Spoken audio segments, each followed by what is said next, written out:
Hi there, salve. Welcome to Interview Insights, organized by the U.S.-Italy Forum. I'm Claudia Flisi, a journalist in Washington, D.C., and a graduate of SCIUS, the Johns Hopkins School of Advanced International Studies, which hosts the forum. Today's conversation is with Anna Zafesova. Anna is a Russian-born journalist who writes for the Italian daily La Stampa.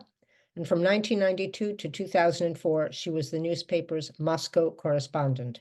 She's lived and worked in Italy since 2005, and that same year, her book, E da Mosca e tutto, was published. Benvenuta, Anna. Welcome to the forum, and welcome to your dog as well. Hello, and thanks for inviting me. Now, let's start right away with an attack that has been publicized in the press most of this week.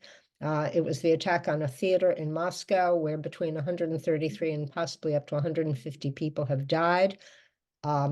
ISIS claimed responsibility, but it seems that Putin, in his remarks, was trying to steer some blame toward the Ukraine. Can you comment on this? Is there any impact on this in what's happening and what we'll be discussing subsequently? I think my first impression and my first fear when this attack happened was that it will be used against Ukraine. But in subsequent hours, with the Putin silence, because it's very typical of Russian president to remain silent when he is unsure of what to do. So it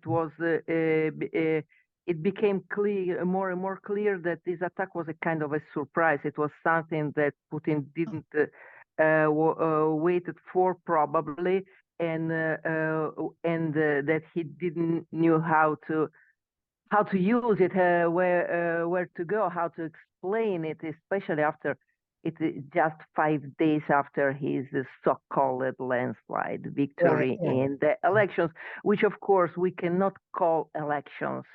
But what it was more of a kind of a test through all the Russian system, through all the so-called vertical of power, as Putin always called it, a function test which worked, because it was able to produce 87% of votes, with a huge turnout of 77 percentage points, and it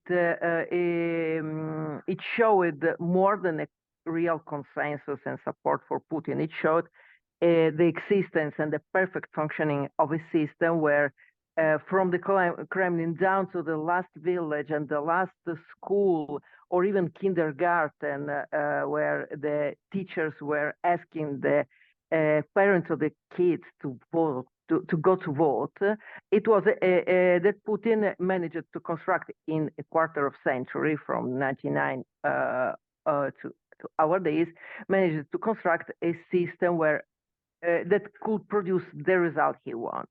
So being hurted in Moscow, in so fashionable a place as this Crocus City Mall, is a giant place with theaters and shops and exhibition halls and sport facilities and anything. The place where, for example, the contest of the Miss Universe was held with Donald Trump. Donald Trump knows very well this theater where the massacre happened. So, of course, it's a huge blow to his to the reputation of Vladimir Putin, especially as Vladimir Putin, from the beginning of his political career, from the September of '99, he was the man who promised Russians security, protection, being safe. So, of course, he tried, and his propaganda tried to blame Ukrainians, but I'm afraid this time it will be very hard to believe it, because everybody saw, because there is footage, and it's horrible footage with the terrorists shooting people and cutting throats of the people, and the same Russian TV showed these terrorists while being arrested, and they are, of course, they are not Russians. They are Tajiks. Tajikistan, yeah. They are Muslims. So they fall very well. The stereotype about the Muslim terrorists fits them very well because it's what the average Russian imagine of a Muslim guy lurking in the Moscow streets. So it's very hard to fit in this panorama, in this scenario, fit the Ukrainians. Of course, if you think the way Putin thinks, and you think that Ukrainians are puppets of US, and that the Islamic State is puppet of US, anything works. But Putin thinks it, but I'm not sure that a lot of people share this very conspirationist view that US commands and moves everybody from Zelensky to IS Khorasan in a global plot. Right. If that were so, things would be a lot easier for the US. Of course. The histories of Russia and the Ukraine, as you well know, have been intertwined for centuries.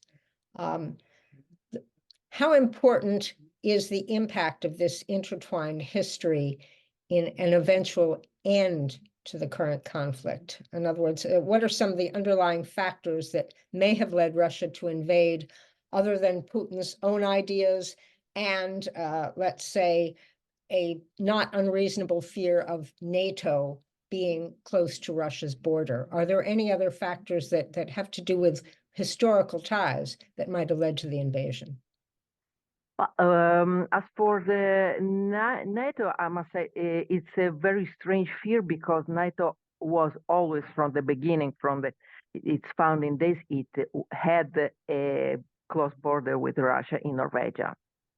So NATO always were on the borders of the Soviet Union, then not Russia, and in a very strategic point in the north, in the Arctic, very close to Murmansk and Severodvinsk, which are the main bases of the Northern Sea fleet, the military navy of now of Russia before Soviet Union, which is the most strategical of the Russia that has 4 fleets of its military navy, and the northern one is the most important because it faces the U.S. and it goes in a case of an attack of a war, it goes straight to the Atlantic, to the U.S. and the U.K. So NATO was always at the border of Russia, and I think it was absolutely not. Nobody was seriously waiting for a land attack from the West. I understand that. Speaking of history, it's clear that it's obvious that Russia has a historical memory of invasions from the West, from Poland, from Napoleon, and then from Hitler. They all came the same way. They all crossed the border with what is now Poland. So it's a historical experience. But there is also another historical experience. The worst invasion Russia ever had was from the east, from the Mongols. Right.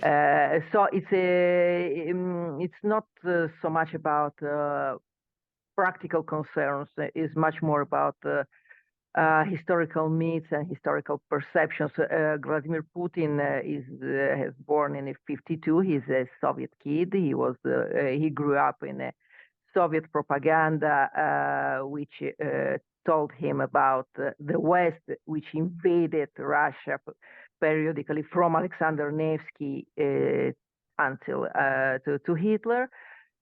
So obviously he is very he has this scenario very present in his mind, as a lot of Russian does. But I don't think that even the Russians who vote Putin really were waiting for an invasion, especially a land invasion from from NATO. Much more, there will be a fear of in Soviet times of a nuclear war, a missile war, but land invasion. Also because the track record of the land invasion from the West in Russia is not very successful. Everybody tried them, could not invade Russia. So I think it's much more of the myth. Speaking of the common past, this is a very important factor because, of course, Ukraine and Russia had common past. A part of Ukraine was never under Russia, and a part of Ukraine came under Russia only in recent times. A part of Ukraine was under Russia for more than three centuries. All what happened before, as Putin tried to proof to Tucker Carlson in the famous interview where when he for 23 minutes he replied, he gave an answer for just on one question of Tucker Carlson. He replied for 23 minutes, explained moving files and books and papers to show that from the 8th century on, Ukraine was Russia. Russia was not did not still exist, but Ukraine was Ukraine was already Russian. Okay, Putin now wants to show this interview. Tucker Carlson, we know he called it the dumbest thing that he ever heard, but Putin wants to show this dumbest thing in the schools, in the Russian schools, and I think they are speaking about making it compulsory to watch Tucker Carlson interview with Putin because Putin considers it the best explanation, the final explanation of the historical truth about Russia and Ukraine. Apart from Putin historical fantasies, a lot of Russians have trouble to accept that Ukraine is an independent country and that Ukrainians are not Russians. So especially for Russians, this idea of not only of common history, but of common blood, of being related, of being relatives, of being the same people, as Putin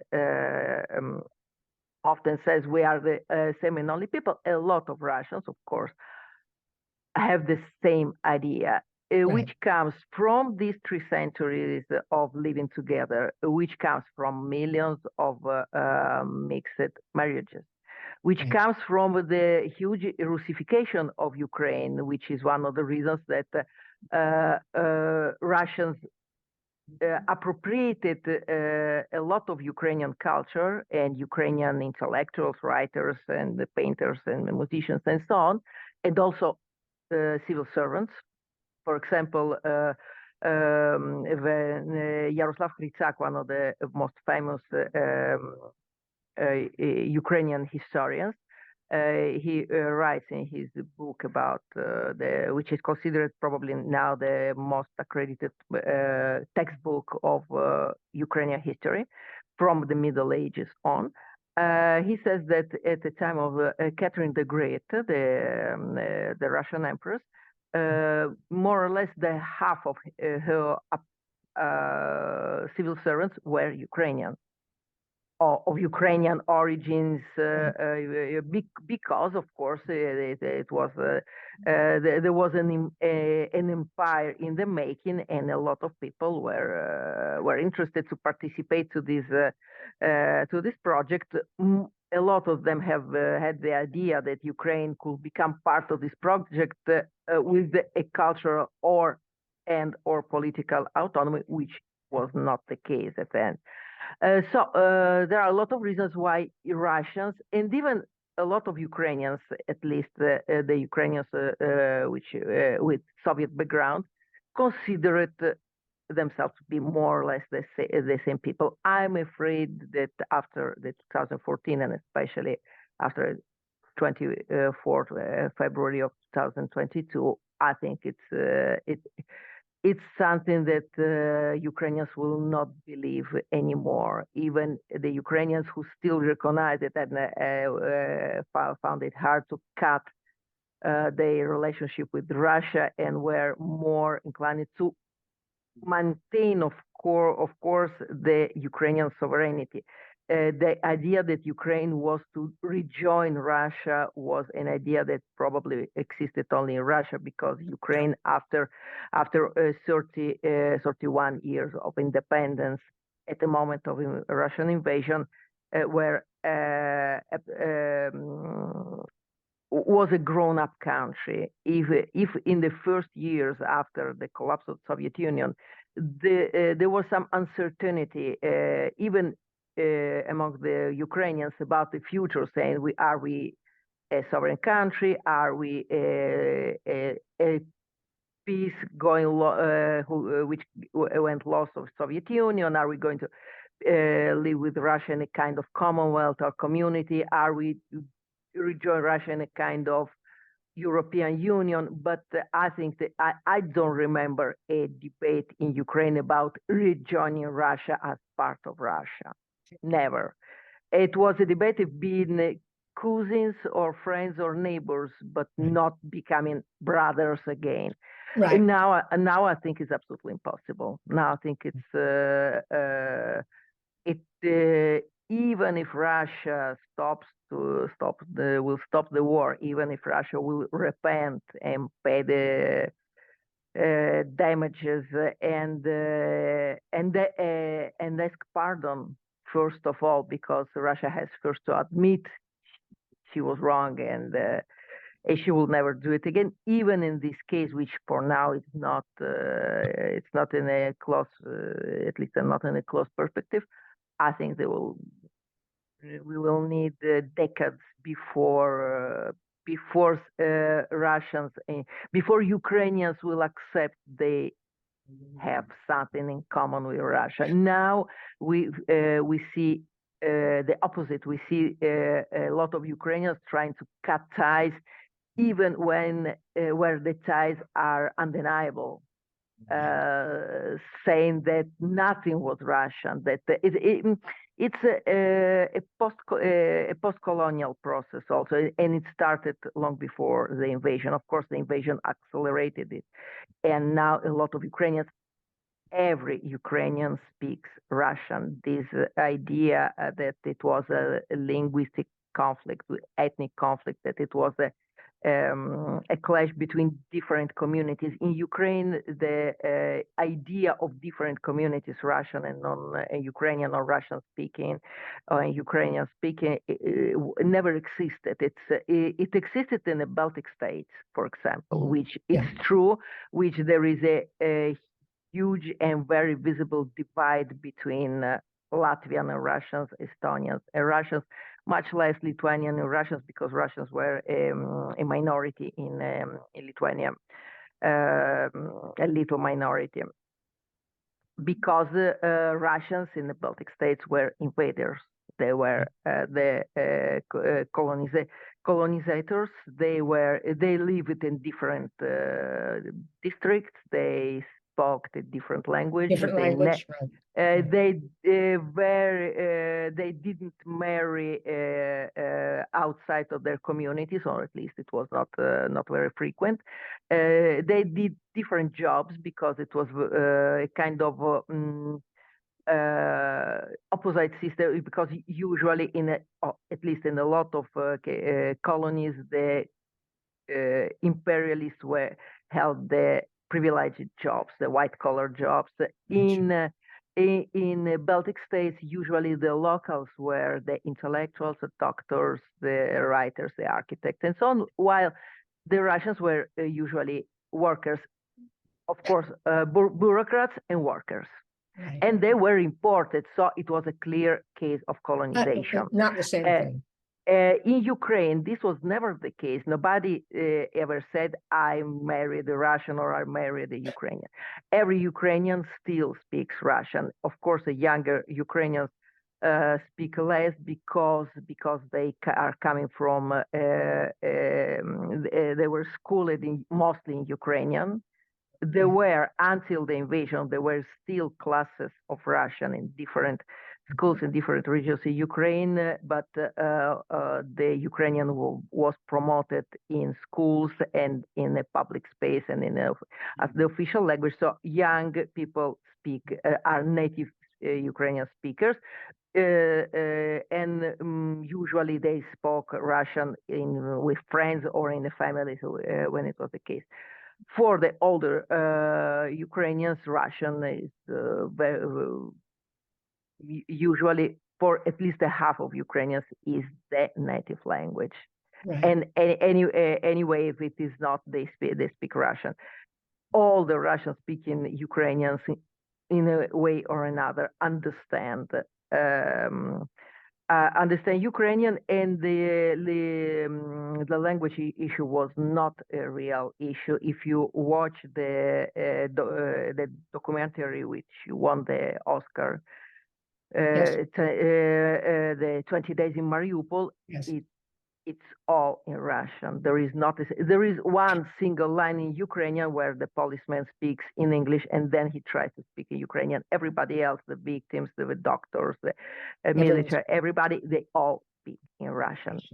Mariupol was a totally Russia-speaking city, as was Odessa, as was half of Ukraine, as Kyiv was a city with a very strong presence of Russia, most half and half. Let me interject and ask from the point of view of Ukraine, because you are talking about Ukraine now and not Russia. How is public morale in the Ukraine? What is the sentiment toward Zelensky? The war isn't seemingly going as well as they would have hoped. It's 2 years on, there's fatigue. What impact are all these factors having on the war's trajectory going forward? Maybe religion has a part to play. I don't know.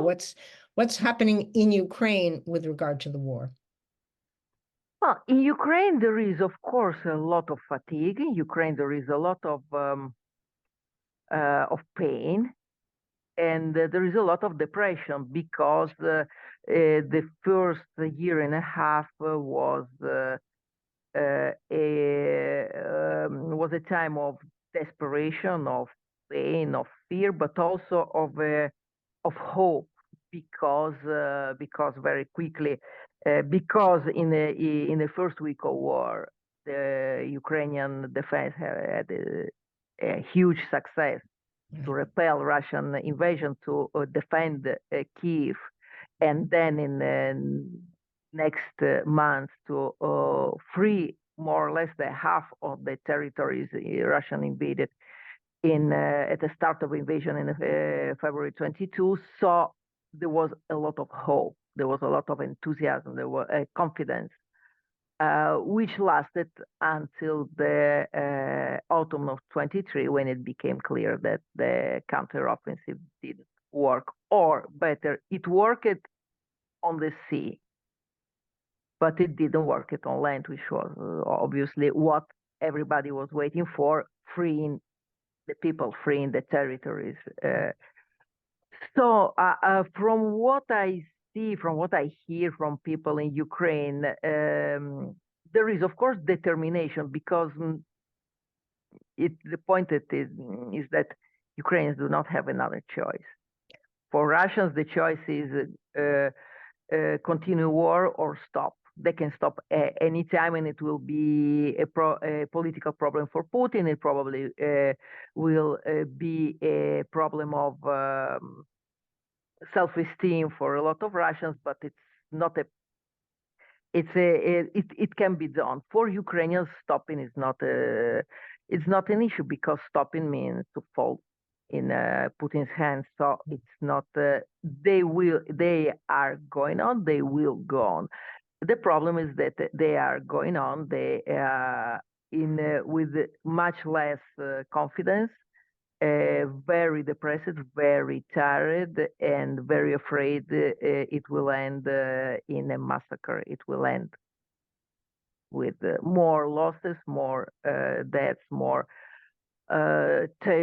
territories, and especially people lost as is now, as is what is happening, what we happen every day. So Ukraine is in this difficult process of changing its attitude from the running 100 meters distance and then falling exhausted. Now they are running a marathon, and they know it will be very, very long and very, very hard. Probably not everybody will reach the end. Speaking of Zelensky, there is a lot of debate about Zelensky because Ukraine didn't hold the elections in the spring, because obviously it's not possible to held democratic elections when you have a lot, millions of displaced people, a million of people on the front line, bombing, shortages of electric power, and so on. So it will be not exactly a regular vote. But there is a lot of discussion about Zelensky. Zelensky was heavily criticized for fired the commander of the army, Valery Zaluzhny, and probably it was a huge mistake, if not I don't know if it was a mistake, military speaking, of course, but it was a huge mistake of as it in the way it was managed in the public opinion, because Zelensky left the impression he was firing Zaluzhny, not because Zaluzhny was not good, because Zaluzhny has failed, for example, the counteroffensive, but because he was jealous of Zaluzhny, because he was considering Zaluzhny as a competitor, and this is, for example, this is an impression which Zelensky left in Ukrainian public opinion, and Zelensky is a genius of managing the public opinion, because it was his first job of storytelling. But here he failed. Here he left this very bad impression, also because Zaluzhny was enormously popular and hugely loved. He was considered more of the god that a living person.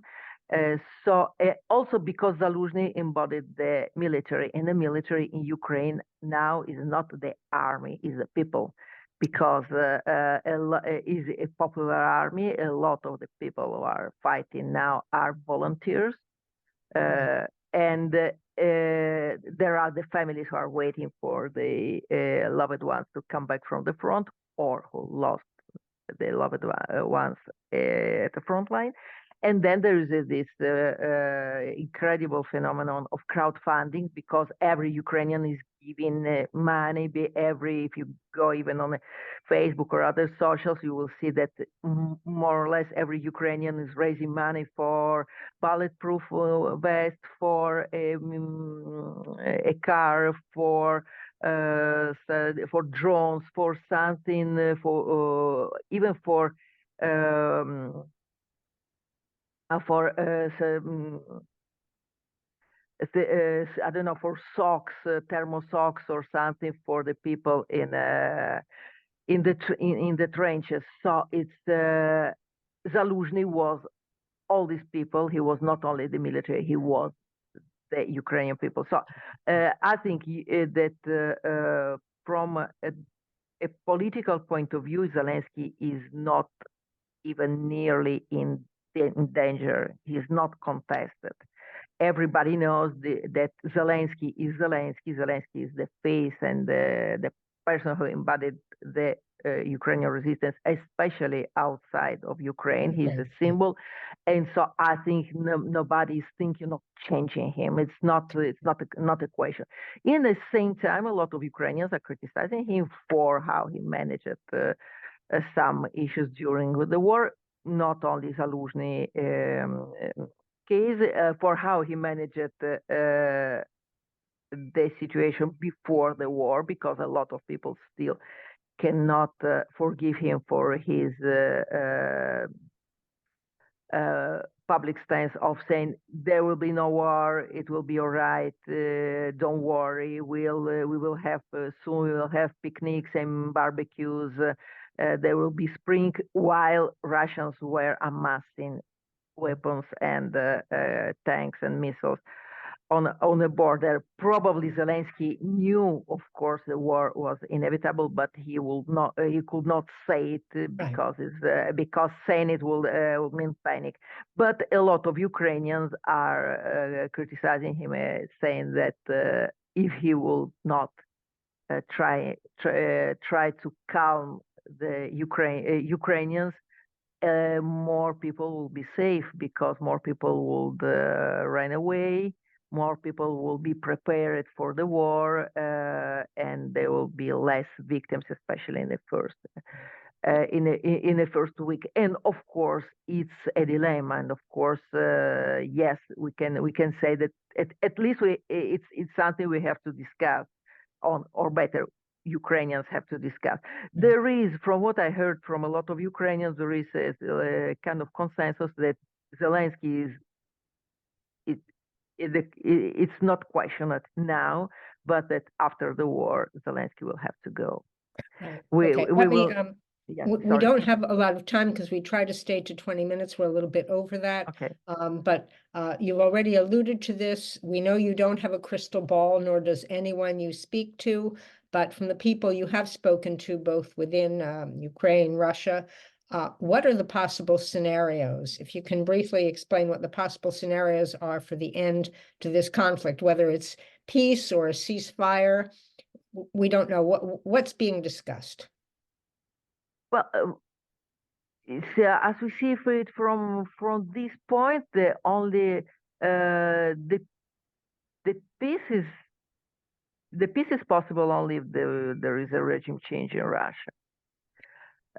So this regime will never have peace, because this regime doesn't recognize the existence of Ukraine. So we can have a Russian victory, because we can have it. It's not in a short perspective, of course, because for now Ukraine is not at risk of losing the war, and all the recent advances of Russian forces are very minimal. And if this will be the pace of Russian advance, Russia will conquer Ukraine in 80 years, more or less. But of course, things can change. Wars are not linear, so anything can change for the better and for the worse, of course. Especially without Western, especially American assistance. So the perspectives can be Ukraine lost. Ukraine lose the war and is conquered by Russia, who the whole Ukraine or just a part. The partition of Ukraine is something that Kremlin is speaking about, of giving some a part of Ukraine to Poland, for example, is something they. I think they try to offer also to the extreme right in Poland, in Hungary, and in Romania, because the extreme right in Romania spoke about it, about having the western regions of Ukraine annexed to Romania. The same for Hungary. More historically, but of course, these are fantasies, but at least some Ukrainian territories were under Austria-Hungary. So at least there is some base to these foolish fantasies. So this is the first outcome. The second outcome is, but again, not now, that both parties are exhausted. They so-called Korea scenario. That the war is stopped not because somebody has won, but because nobody can win. So at some point you agree, said, okay, none of the parts can advance. We cannot change it. So let's draw a line. Let's build on this line a lot of barbed wire, and let's wait for something. Wait for what? For what we are all waiting, and which is the main. Probably the main hope of winning for Ukraine or winning the war, a regime change in Russia, which would be the Ukrainian victory, because the idea behind this, which I think is the idea behind most of the Western plans also, because a war which was started in Moscow, it is Moscow that has to end it. The keys of the solutions are in Moscow, are not in Kiev. Probably not even in Washington or Brussels. So Moscow has to stop it. How to convince Moscow? Sanctions, a military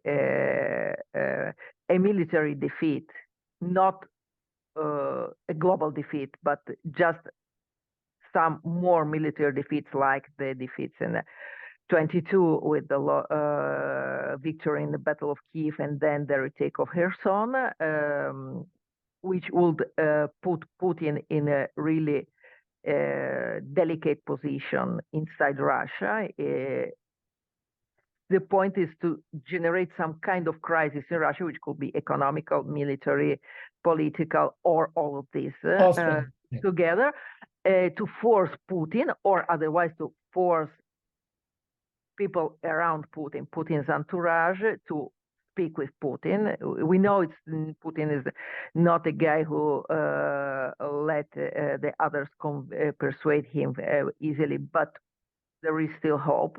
Yeah. Or otherwise some kind of palace coup, or otherwise the worst of these scenarios, of course, is waiting for a natural end of the Putin regime, which will be probably very long, and which would in the meantime devastate both Russia and Ukraine. These are now the possibilities. Of course, anything can change at any time. Of course, yes, there is also the option of the Putin going nuts and using the nukes, which is not a completely impossible scenario, I'm afraid, but for now, again, this is not the case. Of course, you have a lot of sub options. For example, convincing Xi Jinping that he has to make pressure on Putin to stop the war, or Erdogan, or a lot of actors is not, of course, only Ukrainian and Russians, but mostly Ukrainians and Russians. Yes. Right. Now, there's so many more questions. I mean, we didn't even get into the role of the U.S. and the U.S. election in November and how that affects it. That we'll save that for another time. So we've ended on a very ambivalent note, but you've given us a lot to think about in terms of something that's ongoing, both in the U.S. as well as in Moscow and in the Ukraine. So we thank you very much for your time, and also for sharing your dogs with us. So. Thanks, and until the next time we speak about this. Grazie tanto. Okay, thank you. Grazie. Bye-bye.